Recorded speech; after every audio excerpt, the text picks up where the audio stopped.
Yo, what's up mga kayo Cubs? Magandang araw po muli sa inyo lahat. At syempre narito po muli ang inyong lingkod, Master Lekim. At welcome back po muli dito sa ating Master Lekim TV.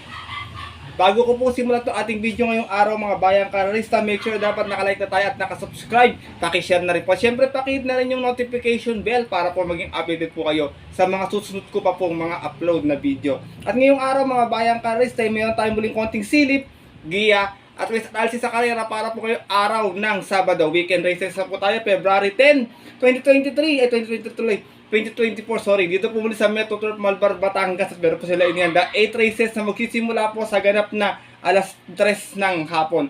Medyo manipis ng konti ating lineup bagamat makapal nitong araw ng Biyernes mga bayang kalisa. At sana makatusin yung discard pananaya to. Paalala ko lang po, meron po tayo racing days po sa Tuesday, February 13. Nabasa ko po sa programa mga bayang karera. Siguro yun po yung Sunday na na-cancel na karera Magre-race yun po pero iba na po siguro lineup nun. Natambolahan nila is Monday. Na siyempre ito, hindi ko na rin papatagalin agad. Napakwento na naman ako sa inyo mga bayang karera. Pupunta natin po agad dito matapos lamang po yung ating maikling intro. Kaya, let's go! Mga kayo Cavs!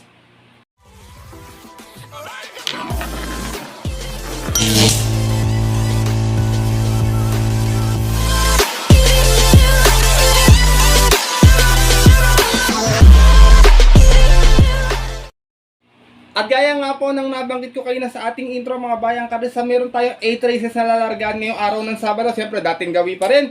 Meron tayong dalawang set ng pick 5, isang winner take all, isang pick 6 at isang pick 4. Medyo may kaganda ng konti ating lineup mga bayang karista. Tingin ko medyo balikatan sa benta, pwedeng magyamado or pwede rin naman magkaroon ng mga dihadong yummy dividends. Kaya kung may mga kursunada pa po kayo maliban po sa mga giyang ibibigay ko po ngayong araw na to, huwag niyo pong kakalimutan isama sa inyong diskarte at mga rota. Kaya ito, simulan ko na rin agad ating mga konti silipad guys. Siyempre wala nang patumpit-tumpit pa bayang karerista. Good luck po sa inyong lahat. Happy racing and start na po tayo. Race number 1, start na ating first pick 5 event. At isa itong Pilracom rating base class 5 point split placer. 1400 yung ating distansya. Meron tayong 6 runners na maglalaban-laban. Ito karera na to, tingin ko isa lang ang bukod tanging matulin dito. Pag napabayaan sa unan, tingin ko may kalalagyan sila mga bayang karerista. First choice ko, speed horse numero 1, Sinag. Narerendaan po ni si Espare Jr. Ito kabay na to, pag nakaporma sa unan to, nakabuo ng 2 kwartos, tingin ko pwede, meta nila abutan kung may malakas rumimati sa kanyang todo, baka di na nila abutan, pass your paper na. Si Sinag meron tong 113.4 sa 1200 po noon, kung saan nanalo po ito. Banderak na po sa 1-1, out of 8 runners na naglaban-laban sa rating B6 and 10 po, at yun po ng October 18, kung saan tinalo niya po doon yung kabayong si Maximum Speed. From Patid Dilemma noon, this time si Espare naman ang rerenda para sa ating numero 1 na si Sinag. Kung sakaling magkatang kang humabol kasi marami na nga nakaabang na remater to. Si Happy Maggie last time nasa unahan to mga bayang karerisa, baka pwede rin umagapay agad sa unahan. Pero dito ako, second choice ko, numero 5, Queen Margot. Narerendaan po ni Marlon Cañete. Tingin ko nagabang lang ng tiyempo to Last run sa 1200, dumating naman pong pang-apat, may 116 flat, 5-7 lagi outings, out of 8 runs na naglaban-laban. Same rating based din po ng February 2, kung saan ang nanalo po doon yung dihadong si Stark. From Christian Advincula, this time po Marlon Cañete ang rerenda para sa ating numero 5 si Queen Margot. Race number 1 po, bayang karerista, 6 lang yung kalahok nito pero halos lahat may panalo kagaya ng mga veteran campaigner natin dyan Happy Maggie, tsaka yung si Manila Boy, pares Grey Galloper yan. Honey Rider, hindi rin pwedeng i-menos, kaya kung may kursunado pa po kayo, dagdag na lamang tayo dito mga bayang karerista. Kaya ako first choice ko, sigurado ako Solo Ere, numero 1, Sinag. Second choice numero 5, Queen Margot. Good luck po. At lipat na po tayo sa ating race number 2, kung saan magsisimula ating winner take all event, another 1400 meters. At isa itong Pilracom rating base class 4, 28 and 33. Meron tayong 7 runners na maglalaban-laban dito. Iba dito, puro galing sa maiden pala Si Anyong Nabentay sa East, tsaka si Ruby Bell, nandito na mga bayang karerista. Dito ako, first choice ko, sumalida lang na maayos sa tingin ko, makakarausod ito last time na video ito, naiiwa kasi ng gusto Numero 2, full control, narerendaan po ni Danny Boy Camaniero. So, si full control last run merong 113 plus sa 1200, na segunda po ito, dikit lamang. 7 sa isi naging outings niya, out of 7 rounds sa laban-laban, same rating base din po. At yun po ng February 2, kung saan nakalaban niya po doon yung kabayong si Black Star. Same rider pa rin tayo dito, Danny Boy Camanero para sa ating numero 2 na si Pool Control.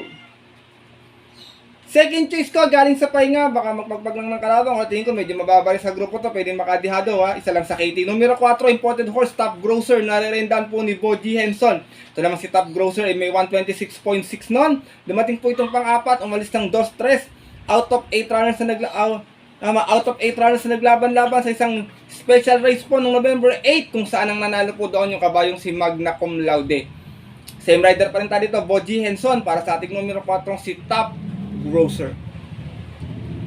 Isinasama ko pong third choice, numero 5, King Hans, nare-rendahan po ni O'Neil P. Cortez. Minsan lang sinakyan ni O'Neil to, segunda mga bayang karistat. Meron tong 127 plus sa 1400. Umalis ng 1-3, out of 8 runners na naglaban-laban. Rating base 28, 33 din po ng December 31, kung saan tinalo po siya doon ng first choice ko ngayong si Pool Combat Order. Same rider pa rin, gaya ng nabanggit ko, O'Neil Cortez muli re-renda para sa ating numero 5, si King Hans.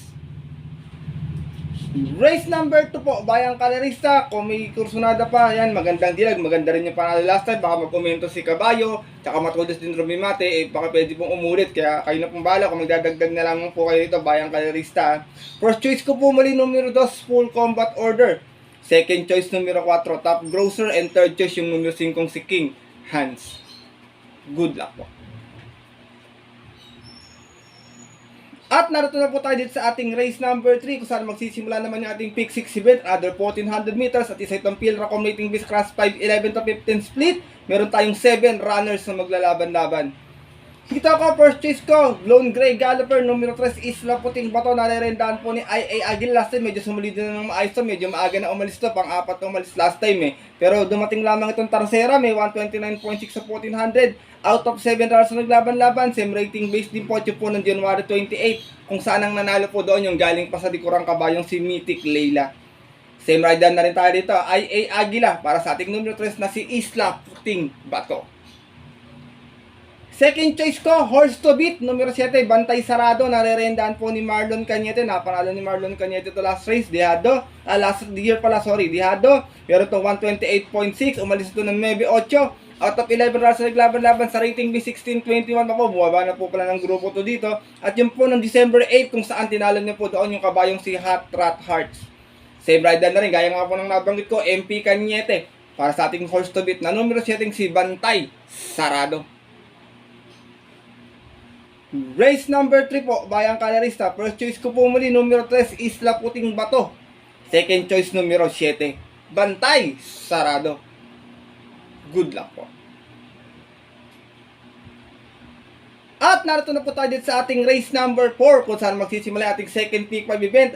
Another 1400 meters, and isa itong Pilracom rating base class 5, 11 to 15 split muli. Meron naman tayong 8 runners na maglalaban-laban. Sigurado ako, early speed battle to Galloping Ghost, Angry Maxine, and Little Annie to. Puro matutulin to. Pwede nga pabor sa mga derimate. Kaya dito, first choice ko, manggagaling sa likuran, numero 2, iShot.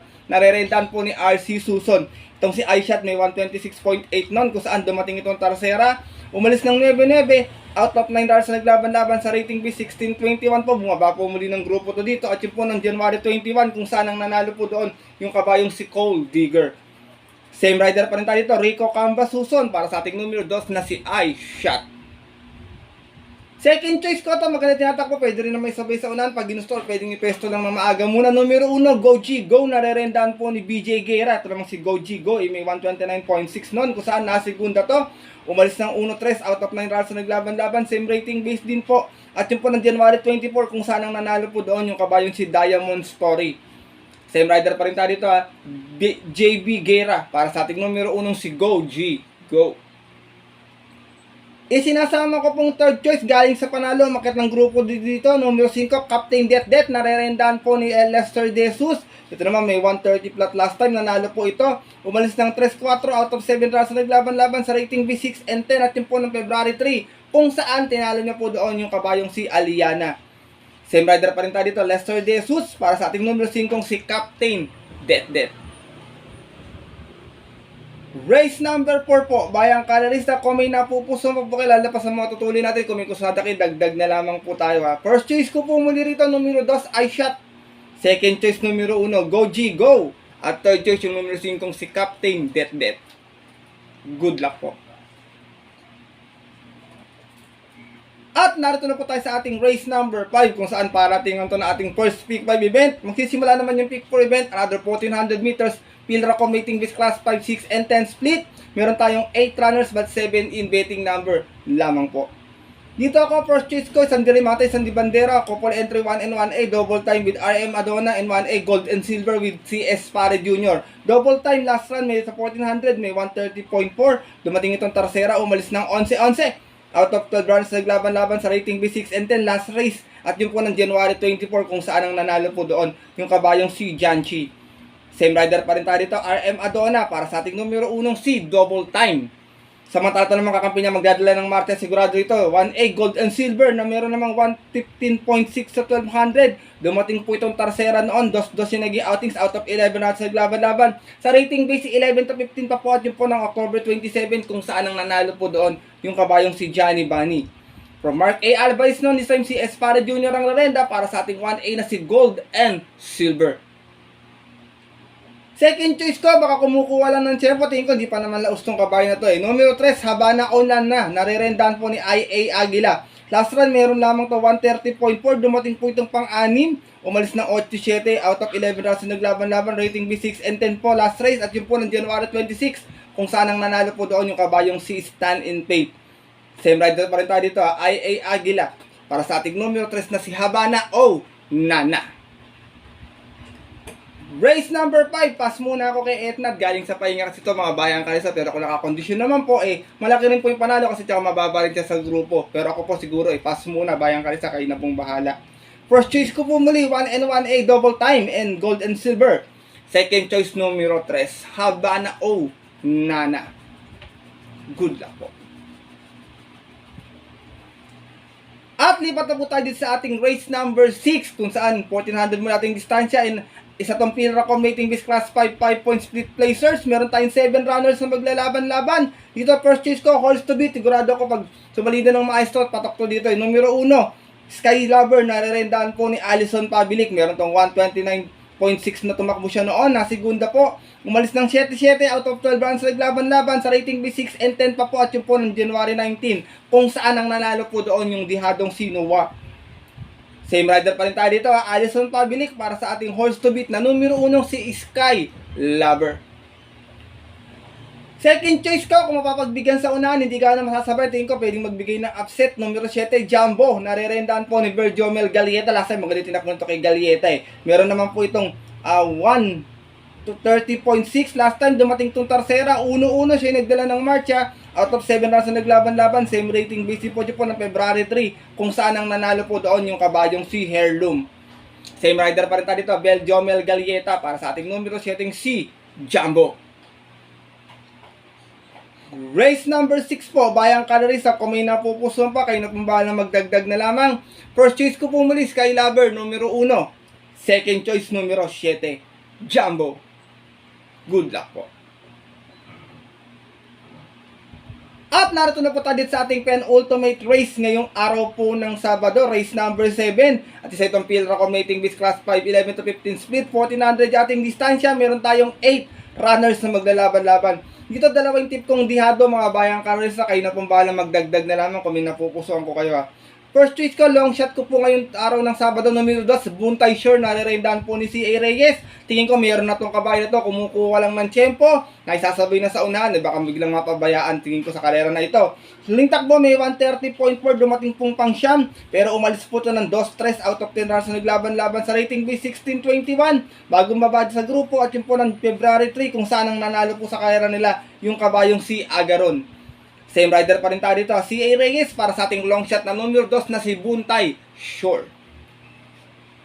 Second choice ko, naderdiado muli, wala sakitin, numero 6, Valued Friendship, nare-rendahan po ni Mark A. Alvarez. At tingin ko, medyo gaming na ni Alvarez, so kumukuha lang din ng tiyempo to Last run, meron naman to 114.4 sa 1200, kung saan dumating po itong pang-apat. Umalis din ng 2-3 out of 7 runs na naglaban-laban. Sa rating base 16-21, bumaba na rin pala ng grupo to dito. At yun po ng January 19, kung saan ang nanalo po doon yung kabayong si Lucky Leia. Same rider pa rin tayo dito, Mark A. Alvarez para sa ating dihadong numero 6 na si Valued Friendship. Sinasama ko pong third choice, horse to beat, numero 8 to, mababa din sa grupo talaga to dito. Mandatum, nare-rendahan po ni Rico Cambasuso, napanalo ni Rico to last year, meron to 127.8, umalis ng 8 sa is, out of 14 runs naglaban-laban, same rating base din po. At yun po ng December 17, kung saan tinalo niya po doon yung kabayong si Distant Thunder. Gaya nga po ng nabanggit ko, same rider pa rin, RC Suson, para sa ating numero 8 na si Mandatum. Race number 7, Bayang Karerista. First choice ko po muli, long shot of the day ko po, numero 2, Buntay Shore. Second choice, another dihado, numero 6, Valued Friendship. At third choice, yung horse to beat na numero 8, si Mandatum. Good luck po.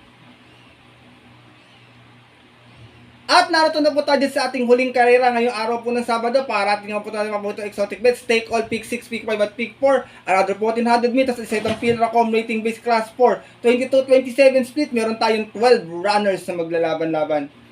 Dito ako, first choice ko, numero 2. Kumukuha lang ng tiyempo to. Nag-aabang lang ng tamang laban. Domsat 7. Nare-rendahan po ngayon ni Onel P. Cortez tong si Domsat 7. May 127.2. Natarasera po ito. Umalis ng 6-6. Out of 7 runs na naglaban-laban, same rating base po dyan po ng January 20, kung saan ang nanalo po doon yung kabayong si Black Star. From RM Adona, this time ang rerenda, O'Neal Cortez, para sa ating numero 2 na si Domzat 7. Second choice ko, horse to beat, numero 10, Hakim, narerenda na po ngayon ni Patty Dilema. Ito naman, segunda to kay Black Star nung karera na yun, may 126.4, umalis ng 3-3. Out of 7 runs na naglaban-laban at yun po ng January 20, kung saan si Elvin Abreu po ang rumendalon. This time, cambio natin na Patty Dilema para sa ating horse to beat na numero 10 na si Hakim. Sinasama ko pong third choice galing sa panalo, numero 12, Kaboom. Nare-rendahan po ni Pabs M. Cabalejo. So naman last time may 127.2. Nanalo po ito, umalis ng 6-6. Out of 10 runners na naglaban-laban sa rating B6 and 16 and 21. Bagong akyat ng grupo, pero grupo na rin naman ito dati pa, Bayang Karerista. Diyan po ng January 26, kung saan tinalo niya po doon yung kabayong si Agaron. Same rider pa rin, medyo buenas, Pabs M. Cabalejo. Para sa ating numero 12 na si Kaboom. Last and final race po mga Bayang Karerista. Kung may napupuso mo po kayo, dagdag na lamang. May mga panalo pa rito, kagaya po ni Great Britain, Cold Digger, Matikas, yan, may mga panalo pa po. And this girl is on fire. Paratingan po ito, kayo na pong bahalang magsama na lamang. First choice ko po muli, numero 2, Domsat 7. Second choice, numero 10, Hakim. At third choice, yung numero 12 na si Kaboom. Good luck po.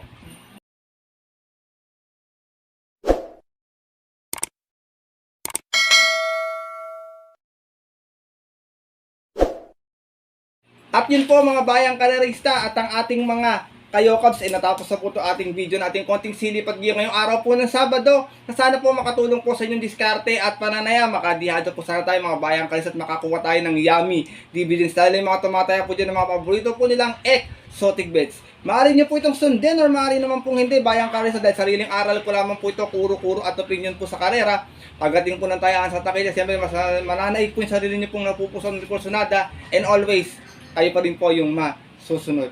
Good luck po sa inyo lahat and have a blessed Saturday racing po mga Bayang Karerista. Maraming salamat po sa walang sawang pagtutok, pagsuporta at tiwala pala dito sa ating YouTube channel. At sana po sa mga darating kanilang karera, mabigyan ko po kayo ng mga dihadong yummy dividends. Lalo na mga Bayang Karerista natin dito na small capital big dividend ng mga dihadista. Good luck po sa inyo. At bago po ako matapos sa ating video para-alin ko lang po itong ating nag-iisang shoutout po ngayong araw ng Sabado mga Bayang Karerista. Shoutout nga po pala kay Sir Ferdinand at pinapagit niya ng happy birthday si Boss David at si Ma'am Elisa. Ginigreet ko rin ng shoutout yung mga anak niya na si Daniel, Justin at Jacob. At pinapabati rin niya sila Kagawa Johnny at Kuya Ma'am at kay Ma'am Bernadette, at sa mga tropang Karerista ng Adelnes OTV, kay Toto, Weng, Don, Maki, Purkit, Anton, Lando, Palos, Peng at Ann. Shoutout po yan mula kay Sir Ferdinand. Shoutout po sa inyo. Maraming salamat sa pagbisita sa ating YouTube channel. At yun po, hanggang dito na lamang tayo. Sa mga gusto po magpag-rate, comment na lamang po kayo. Medyo naging mahaba kasi itong ating kaya hindi ko na po naisingin yung iba. Pero bawi ako sa inyo. Next video, Bayang Karerista. Good luck po muli sa inyo lahat and happy racing po. Sana magsitama po kayo. At syempre, ito po yung lingkod, Master Likim.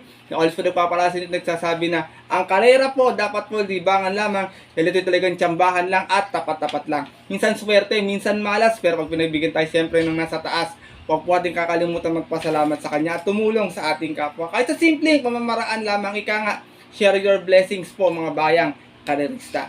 Good luck po muli and happy racing sa mga pupunta po na OTVs, 3 PM start time. Stay safe everyone. God bless bayang karerista. Lalong-lalo na sa mga solid po natin diyang mga ka-yo.